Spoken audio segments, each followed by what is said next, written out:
ലോക്സഭാ തെരഞ്ഞെടുപ്പിൽ ഹരിത പെരുമാറ്റച്ചട്ടം പ്രചരിപ്പിക്കാൻ തുണിയിൽ ചിത്രങ്ങൾ ഒരുക്കി കണ്ണൂർ ജില്ലയിലെ ചിത്രകാരന്മാർ. ഹരിത പെരുമാറ്റച്ചട്ടം പാലിക്കേണ്ടതിന്റെ ആവശ്യകതയിൽ ഊന്നിയാണ് ചിത്രങ്ങൾ വരച്ചത്. ശുചിത്വ മിഷന്റെ ആഭിമുഖ്യത്തിലായിരുന്നു കലക്ടറേറ്റ് മതിലിൽ തുണി ക്യാൻവാസാക്കി ചിത്രങ്ങൾ ഒരുക്കിയത്. അസിസ്റ്റന്റ് കളക്ടർ അനൂപ് ഖാർഗും ചിത്രരചനയിൽ പങ്കാളിയായി. ലോക്സഭാ തെരഞ്ഞെടുപ്പ് പൂർണ്ണമായും ഹരിത പെരുമാറ്റച്ചട്ടം പാലിച്ചുള്ളതാക്കാൻ കർശന ഇടപെടലാണ് തെരഞ്ഞെടുപ്പ് കമ്മീഷൻ നടത്തിയത്. ജില്ലാ ഭരണകൂടവും സമാനമായ രീതിയിൽ കർശനമായ ഇടപെടൽ നടത്തി.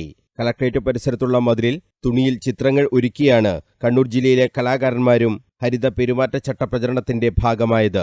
കുട്ടികൾ ഉൾപ്പെടെ 10ഓളം ചിത്രകാരന്മാരുടെ പങ്കാളിത്തത്തോടെ 20 മീറ്റർ നീളമുള്ള ക്യാൻവാസിലാണ് ഹരിത പെരുമാറ്റച്ചട്ടം സംബന്ധിച്ച ചിത്രങ്ങൾ വരച്ചത്. തെരഞ്ഞെടുപ്പിൽ മാത്രമല്ല എല്ലാ സന്ദർഭങ്ങളിലും ഹരിത പ്രോട്ടോകോൾ പാലിക്കാൻ എല്ലാവരും ബാധ്യസ്ഥരാണെന്ന് ശുചിത്വ മിഷൻ കണ്ണൂർ ജില്ലാ കോർഡിനേറ്റർ KM സുനിൽകുമാർ പറഞ്ഞു. ഈ തെരഞ്ഞെടുപ്പിൽ ഹരിത പെരുമാറ്റച്ചട്ടം കർശനമായി പാലിക്കാനുള്ള നിർദ്ദേശം എല്ലാ ഘടകങ്ങൾക്കും നൽകിയിട്ടുണ്ടെന്നും അദ്ദേഹം പറഞ്ഞു. ഇവിടെ ജില്ലയുടെ വിവിധ ഭാഗങ്ങളിലുള്ള 10ലധികം കലാകാരന്മാർ ഇവിടെ അണിനിരക്കുകയും അവരുടെ സൃഷ്ടികൾ ഇവിടെ വെളിവാക്കുകയും ചെയ്തിട്ടുണ്ട്.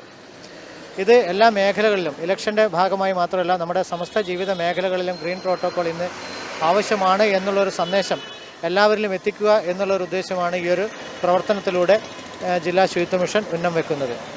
അസിസ്റ്റന്റ് കളക്ടർ അനൂപ് ഖാർഗും ചിത്രരചനയിൽ പങ്കാളിയായി. ഹരിത പെരുമാറ്റച്ചട്ടം എന്നത് നമ്മുടെ ജീവിതത്തിന്റെ ഭാഗമാക്കണമെന്ന് അസിസ്റ്റന്റ് കളക്ടർ പറഞ്ഞു. Loksaභા elections is coming and it is on 26th of April and the Election Commission of India, especially the CEO Kerala, is promoting green protocol in entire elections. We are making sure that while we fulfill our responsibility towards our democracy, at the same time we fulfill our responsibility towards our mother nature. That is why we urge from here, from Kannur District Administration as well as Kerala CEO, we urge each and everybody to follow the green protocol, avoid use of plastics, and at the same time please go and cast your vote on 26th of April. Thank you. ഏറെ ആവേശത്തോടെയാണ് ജില്ലയുടെ വിവിധ ഭാഗങ്ങളിൽ നിന്നെത്തിയ ചിത്രകാരന്മാർ പ്രചരണ പ്രവർത്തനത്തിൽ പങ്കാളികളായത്. നിരവധി പേർ ചിത്രരചന കാണാനും എത്തി. ഡ്രോയിങ് ഓൺ ക്ലോത്ത് ഹരിതവർണ്ണ വിസ്മയം എന്ന പേരിൽ ശുചിത്വ മിഷന്റെ ആഭിമുഖ്യത്തിൽ നടന്ന പരിപാടി ADM K. നവീൻ ബാബു ഉദ്ഘാടനം ചെയ്തു. ശുചിത്വ മിഷൻ ജില്ലാ കോർഡിനേറ്റർ KM സുനിൽകുമാർ അധ്യക്ഷത വഹിച്ചു. Assistant coordinator K. അജയകുമാർ, ശുചിത്വ mission resource person EK Mohanan തുടങ്ങിയവർ സംസാരിച്ചു. News bureau, Kannur.